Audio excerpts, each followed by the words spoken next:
Hi, guys. Before we start the music, before we start the show, we wanted to talk to you about a disclaimer.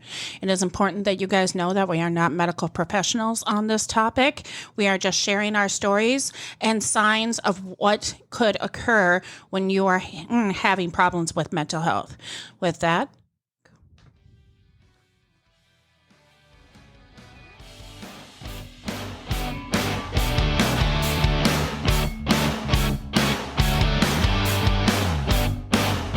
Hi, welcome to Infusion Health, the podcast. I'm comedian Chris Patrick, a.k.a. self-proclaimed Power Man, and I'm here with my co-host and significant other, Rach. hey, guys. Now, today we have a show. We're going to be talking about depression. Now, we have Bruce Bracken. Now, Bruce has been on the show before he was talking about addiction and about his personal story with addiction and how he dealt with addiction and how he's still dealing with addiction today. But today we're joined with his partner Tail, and they're calling from New York. And today we're talking about depression, how to deal with depression, how to be with somebody who's depressed, how to be with a loved one who suffers from depression. And without further ado, we're going to bring Bruce and Tail on the show. Bruce, Brett, and Tail, welcome to the show. Much for having me. Thank you so much for having us both back. I absolutely love your podcast, and it's a privilege to be here. Absolutely. Oh, thanks. Thanks. Yeah, doing this, it's like we started doing this about a year or so, a couple years 2 years ago. 2 years ago. April. Then all of a sudden, it's like, wait, we got this many episodes? It's like, where did the time go? Really, it's amazing what happens when you put the work in and you start building something and 2 years flies, and then all of a sudden you have a library worth of content that you can pull from. Oh yeah.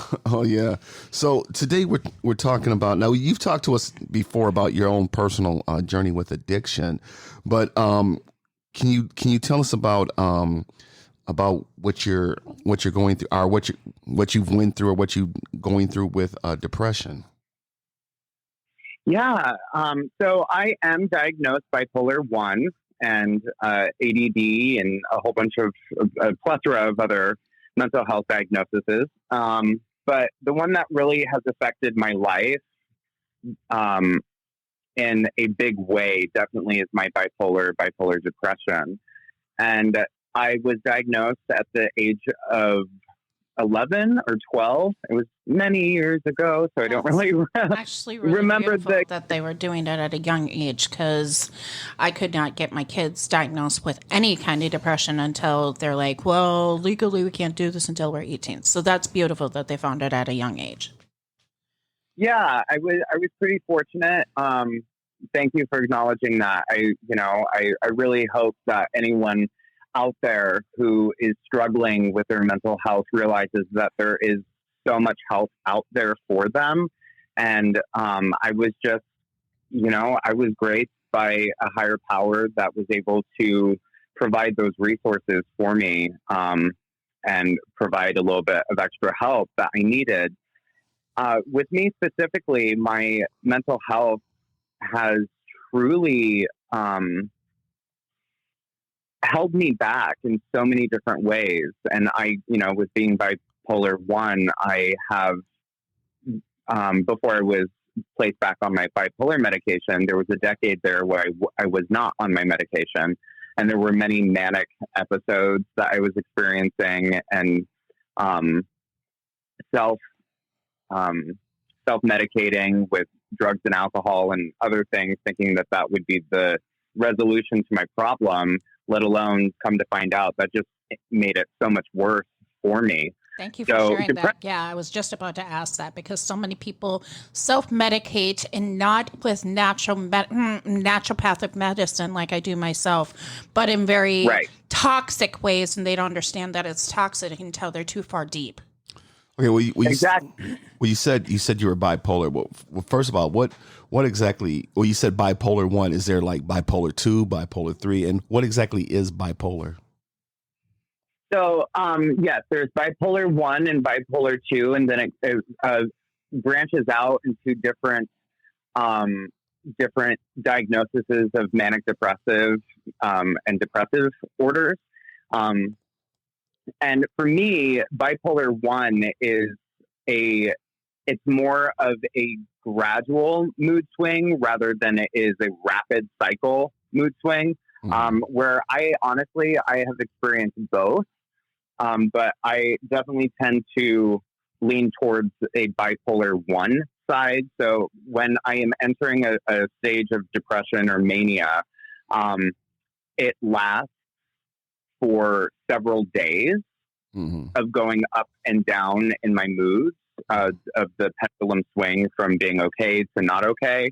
And I have experienced a more rapid mood swing as well. So I could be okay in the morning and, go about my day. And within that 24-hour period, I've hit every single level of a mood. So anger, being depressed, being hyperactive and manic, if you will. So bipolar 1 for me is definitely the diagnosis that I have been given. And it can be really, what's the word I'm looking for? It can be really not grounding, but I would say exhausting. Well, yeah, exhausting. Absolutely. For myself too. Yeah. I mean, the littlest thing can bring you up or all the way down. And when I'm having my highs, like hide my pocketbook because I'm done with money. And that even spirals me into a lower low then because now I don't have money. Right. Exactly. Yep. It's a chaos. It's a tornado of chaos. Well, you said bipolar medication. What exactly are they giving you for bipolar medication? So when I was 18, I've been on many different medications. Some did not work for me. Some made the situation much worse. Some made me more suicidal. And so I was taking off those medications. And when I was 18, we found Lamictal, which is the scientific name of that is lamotrigine. And it was the medication that really worked for me at that time. And then I went through a period of time of over a decade without it. And because it worked for me in the past, when I started recently, actually 136 days ago, back on that medication, we went to what works. And I knew that worked for me in the past. So we went back on Lamictal. I think it's important to say another disclaimer here. What works for one person does not necessarily work for another. And the more and more you taper yourself, not your doctor, on and off your medications in a rapid movement, it will work less and less for you. So you might need a new medication than the one they originally found for you that worked really well. Yeah, it's very true. And it's very dangerous, not only mentally and spiritually, to take control over your doses and then all of a sudden stop. But physically, it can cause great harm to your body if you just all of a sudden stop taking your medication without the supervision of your doctor. Absolutely. Absolutely. So when you say like bipolar, do you go from like, like you're happy, everything's great 1 minute, and then the next minute you're like totally 360, you're like totally like down or something like that? Does it just happen like that, or does it? Absolutely. I can vouch for that. So what causes that? Well, really, it's I believe, and again, I'm not a medical professional, so this is just through my own experience. But for me, it really is a chemical imbalance within the brain. And it can be situational. So, it could be, I woke up and it's raining and the weather is horrible and I just wake up in a bad mood, and then, I grab my coffee and I start getting going in my day, and I realize that I'm no longer in that mindset. I'm actually feeling a lot better. And then someone says one thing to me and all of a sudden I'm just enraged, and and they have no intention of even saying anything bad. They just said like good morning to me, and I just want to throat punch them, so it can be it can be very little things, situational. It could be something, you're cleaning and the broom falls over and it just triggers you into well, I think Teo said it perfectly. It's a chaos. It's a tornado of chaos. I can literally testify to that. This morning, Chris got a good dose of me. Okay. Yeah. He slept on the couch to deal with the brownies because he didn't want our 5 kids eating the brownies. He wanted to take it to this class that we're going to afterwards, which we're going to a vision board thing for class for us. And it's something that, adds to positive mental health. Anyways, he slept on the couch. As you know, Bruce, I was doing my MRI yesterday for my brain tumor, and I swear to God, I went off on him for just sleeping on the couch. Yeah. Yep.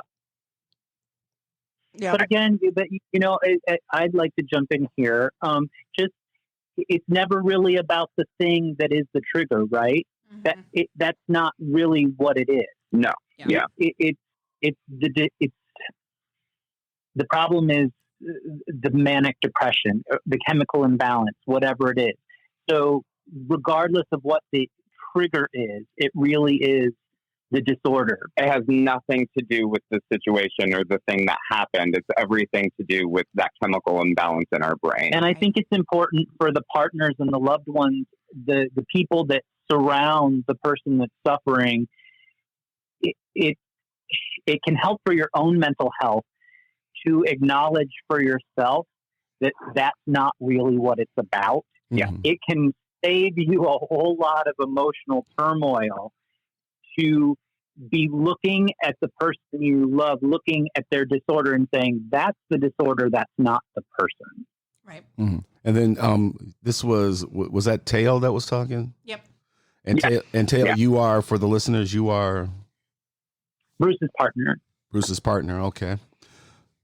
And do you suffer? Do you suffer from depression too, Teo?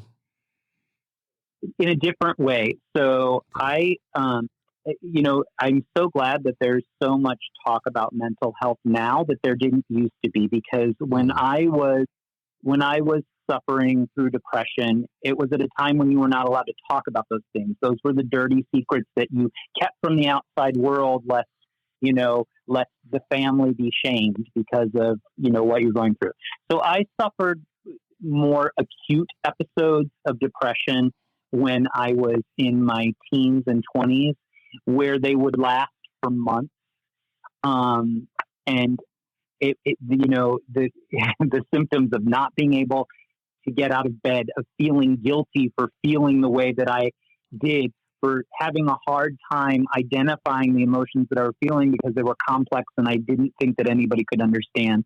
So yes, I did suffer through long periods of depression in my youth. But it was acute and it was something that resolved over time, unlike what Bruce goes through, which is, the bipolar and an ongoing condition. So with you too, okay, you suffer from your own depression. He suffers from his depression, bipolar. But his was acute. So okay. It's something that could trigger him, but it's not at the level of me and Bruce, where we have to struggle with these daily. Mm-hmm. Well, what I'm saying is that, being together, I mean, it would seem like, and correct me if I'm wrong, and I'm not trying to make fun of it, but it would seem like it'd be like eggshells around the house, because it'd be like, okay, is he going to go off now? Is he not going to go off? Yeah. Before he was on his medication, eggshells, what I referred to this situation as constantly walking on eggshells, not knowing when that tornado was going to go off. And there was no predictable reason of what their triggers would be. So there was no way to prepare for it. It would just come and go, which is it feels like you have no ground under your feet. I will say, since this medication has been working, that is a whole different story. I don't feel like I'm walking on eggshells anymore. Okay, well, with medication, and we all know that our bodies get immune what do the doctors do as far as your medications? Because when you're doing something, or when you're taking something, your body gets immune, kind of like caffeine. Okay, if you haven't had caffeine in a week, you can have like a little bit of a caffeinated beverage, and all of a sudden you're like, but then you got to take more and more and more. How do you deal with the medication? Do they go up? Does it go down? Bruce, correct me if I'm wrong, but I've taken Lamictal in my past, and Lamictal, until I started taking my naturopathic way, was very helpful in if I stayed on it consistently using the way it was supposed to be used. I did not have to taper with my levels. It was when I was playing with the medication that the doctor needed to start adjusting. Yes, correct. It's very similar to a lot of medications out there. And I know, again, I'm not a medical professional. However, there are many different types of medications for so many different things. But, I'm also HIV positive, and it works the same way. If I miss a certain amount of doses of that medication for whatever reason, I forgot or it ran out, or, really in any situation, if I'm not properly taking it, my body then will become or can become immune to that medication, meaning that it will no longer correctly do what it's supposed to do for my diseases. Mm-hmm. So important that you take your medication as prescribed. Don't play around with it like clockwork. And, also take your medicine after you have eaten something, after you have put food in your stomach, because when you take medication, this can be Tylenol, this can be ibuprofen, this could be aspirin. Mm-hmm. When you take medicine without having some type of food in your stomach, it can really damage your stomach lining. And that's another whole health issue that we just want to avoid. So make sure that you eat your food, drink some water, and then take your medicine. And that is a much healthier way, and for lack of a better term, the correct way to be taking your medicine. So when Rach, you said it perfectly, when you start playing around with your medication as it's not prescribed by your doctor, that is when we start to become immune to our medicine, and they either have to up the dose to really kind of spark and trigger that chemical reaction to do what it's supposed to do. And, we can truly just become immune to it. And then they have to go and find a different medication that is going to work. So for me, when I go in right now because I'm so fresh into being back on my medication. I go in once a month to my psychiatrist, and it's just an evaluation. We started out small, a small dose, and you work your way up until we get to a certain level. Well, as far as I didn't mean to, but as far as a small dose, how many milligrams? That can vary. Okay. It's not positive for us to share that information because levels are different. Okay. Yeah, for everyone, it's really different. For me, we started off at 25 milligrams, and every 2 weeks, under close supervision, I went up in the dose as the doctor prescribed. I did not take control of that myself. So now I'm at 75 milligrams, and that seems to be a level that is working individually, personally for me. Mm-hmm. Again, that means work for everyone. Some people need higher doses, some people need lower doses, but that's where I'm at right now. And we will reevaluate in a month with the doctor to see how it is going and if anything needs to change. I think it's also really important for our listeners to understand that situational can add in to needing adjustment and medications. We just went through a pandemic. Many people were very, very diligent on how to take their medications for their depression, mood disorders, that kind of thing. And something as traumatic as the pandemic needed to be adjusted. The second thing is, working in the medical field, it is vital that you tell them every single medication and naturopathic medication and PRN you are taking, because any of that can have significant changes in that medication and how it works for you. Absolutely. Absolutely. And, people don't realize this because there are people that do not have addiction problems and they are on their bipolar medication or they're on whatever type of medication. And just having a drink of alcohol can really affect the way that medication is supposed to work for you. There are many medications out there that specifically say, do not drink on this medication. And people are not aware of that. And then they're wondering, well, I don't really think this medication's working. Well, are you having an occasional glass of wine or so it's really important to realize, what it is that you're putting in your body. Again, Rach, just to piggyback on what you just said, also being so honest with your doctor about all of the different types of medications that you were taking, all of the different types of consumptions that we are putting in our body, whether that's drugs or alcohol. So be very, very honest. Your doctor is not going to judge you. They just want to make sure that they are doing the correct thing for you to reach the best possible outcome. And may I say that if you have a doctor that is judging you, there is plenty of other doctors out there that you can say your truth to. Yes, absolutely. If you feel like you are not being heard, that is not the doctor for you. As far as medication and as far as you're talking about not drinking on it, is there certain foods like? If you're taking this medication, it's probably not good that you eat whole grain or you are bleached flour, or you shouldn't eat nuts, or you shouldn't eat certain vegetables or anything like that. Does that play a factor in it too? Or not that I've seen, but there are like ones for like your heart. Don't eat salt. This kind of thing. It's when you're talking about mood disorders, it's a little bit different kind of pill. Yeah. I honestly cannot answer that question. That is a question specifically for the individual to be talking with their doctor. Absolutely. Okay. I wanted to drop some tidbits in, and Bruce, you can comment as I talk about them. I think it's important for people to understand, even though you yourself might have dealt with situational depression, it is not always a safe zone for somebody that's dealing with chronic depression to say, I understand you. Because you have not been in their situation.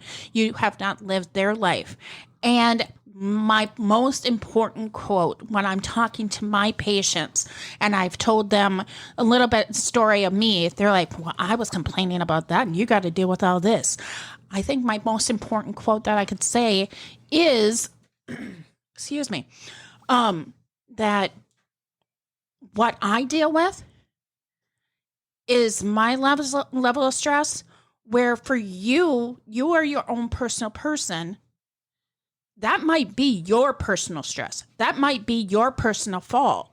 So we cannot compare what we're going through in life because the Creator has given us each our own bag of crud to carry. Yeah. And absolutely. And it says in many different religions, I'm not going to give you anything you can't handle. Yeah. Yeah. Yeah. I really agree with that. It's one of my favorite quotes as well. Don't compare yourself to anyone. You will become bitter. Compare yourself to yourself and you will become better. And it's so true.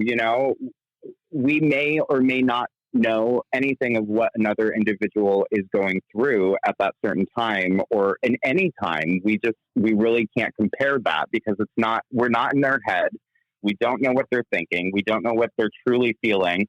Some people in depression or even that have other mental health diagnoses, when they're in the realm of it, like they're really going through it, it's communicating what it is that they're feeling can be almost impossible for them. They feel like they can't properly say what it is that they're going through. So how in the world would someone else know what it is that they're going through when they can't fully even communicate what it is that they're going through? Right. And it comes in so many different forms, with my my level of depression, someone else can totally understand, but in a completely Right. different way, because they're on their own journey through it. They may not feel the level of sadness or anger or confusion of my feelings that I am feeling, but they do understand that I am going through something. So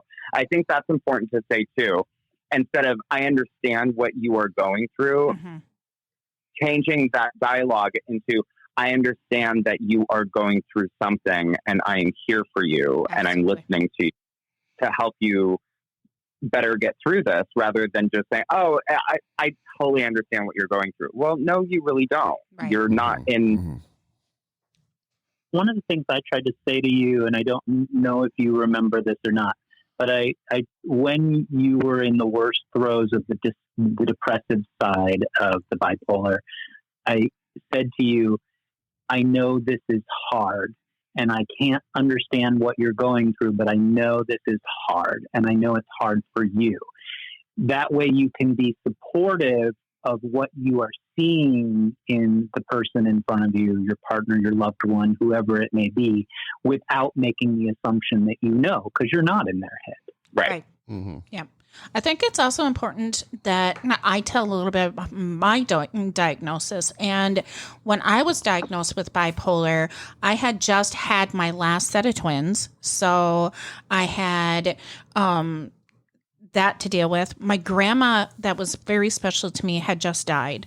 And so when they were trying to get me on the right things and having my therapy sessions and stuff like that, I wasn't finally diagnosed until I started doing my own studies and came to them.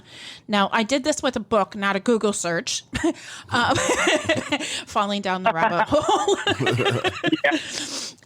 But I found out that I have ADHD, and these things can be terrible when they're put together and you're at your worst, because when you have your suicidal inclination, then you're like in this rapid merry-go-round because of the ADHD that you cannot just pick yourself up and move. It's already hard when you're in that depressive state to pick yourself up and move, but you're getting a rapid merry-go-round of you should hurt yourself, you should hurt yourself, you should hurt yourself. So I think it's important that people don't like grab you out of the bed and push you to go do something, but encourage you to start moving out of that situation, moving out of that thought, because I think it's so important. My good friend killed himself when I was 15.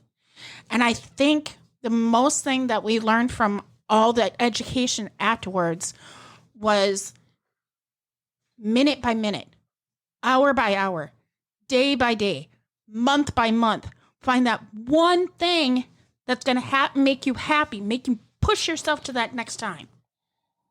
Yeah.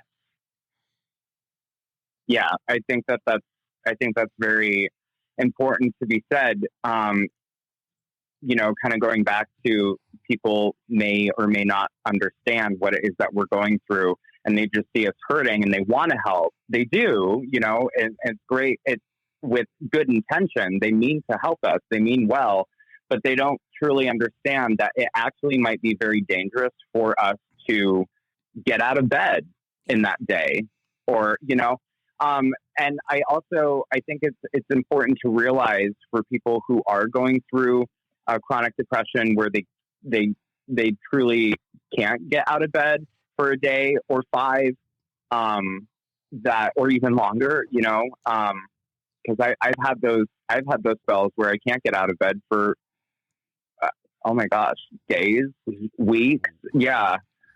And, Teo means well, and he doesn't like to see me that way.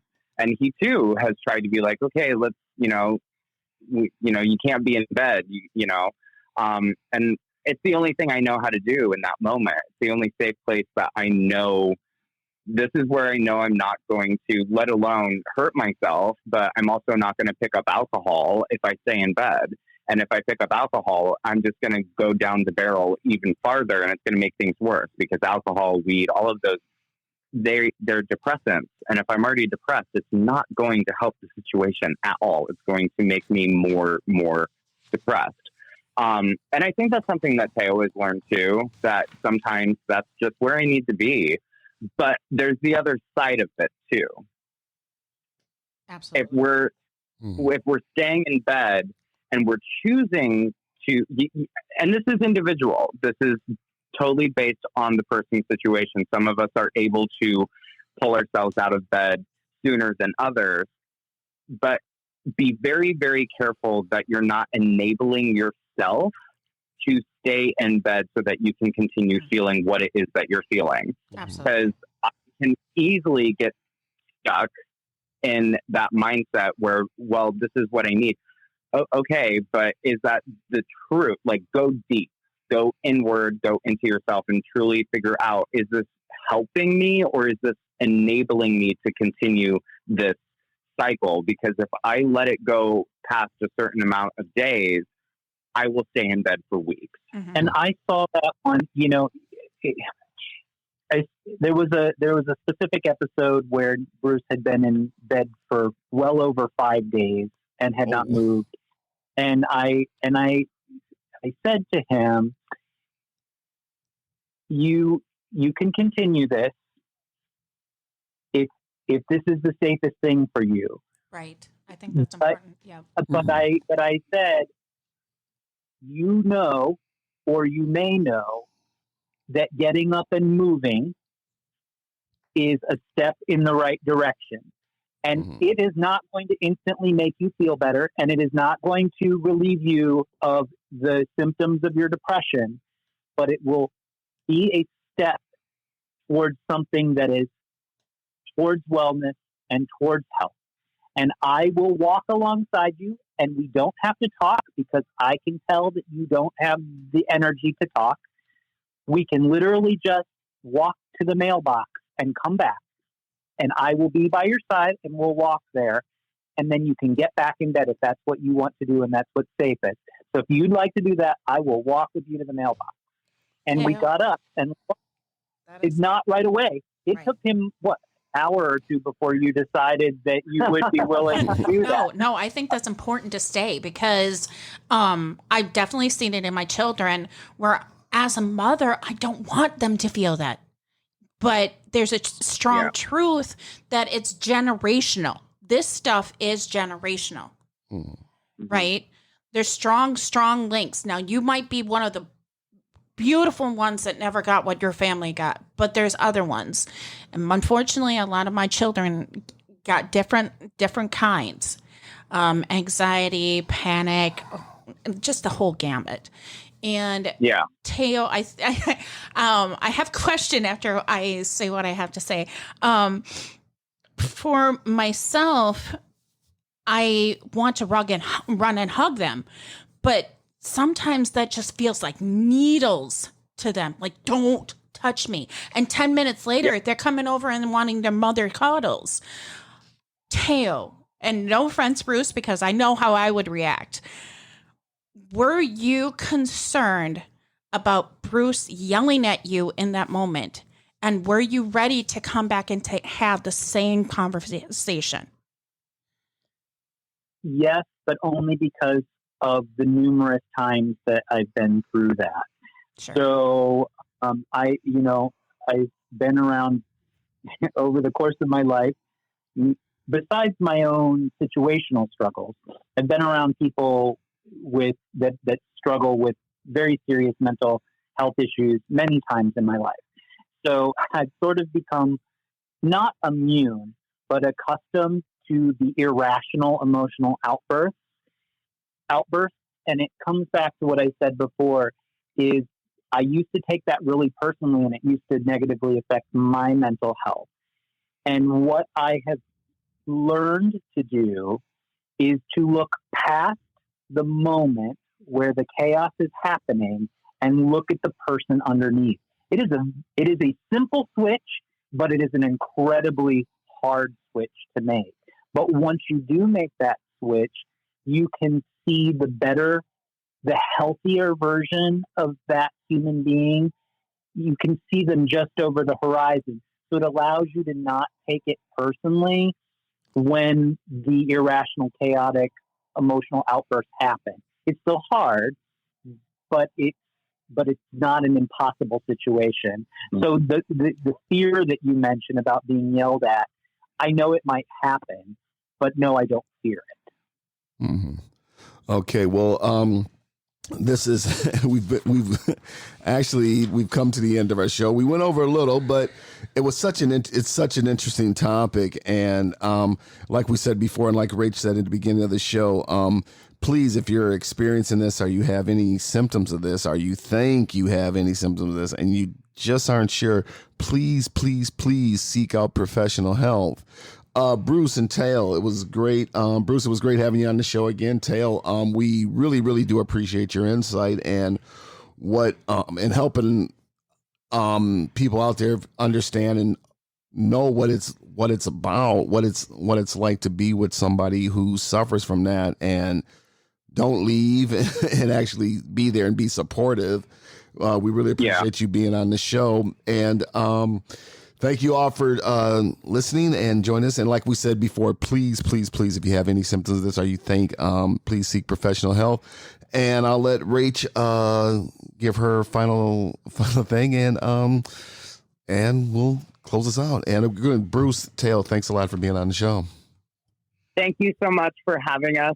Thank you. It's a pleasure to be back here. And I just want to piggyback really quickly off of what Chris just said. If you are experiencing any type of mental health or anxiety, depression, anything like that, you are not alone. You are not alone. There are so many people out there who go through a similar situation. If you find yourself in a crisis, you can dial 988 or text 741-741, and there is a licensed professional on the other end, happy and eager and willing to help you. And thank you for having us both. And the more, I think it's important these conversations are continuing to be had, because the more that we talk about it, the more destigmatized it becomes, and the more we can bring it out of the closet into the light and not have fear about these topics. Absolutely. Yep. Yes. So we've come to an end, and I just want to say I'm fine. But what does that mean? It means I'm okay in this moment. But if you are nervous, tired, scared, or just afraid somebody will not understand, there is that 888 number. Please call it. In my show notes, I have 7 signs to check yourself and see if you're all right. I will have links in there and links to Bruce, this beautiful man telling his story. Thank you guys so much, and have a great one. Take it easy.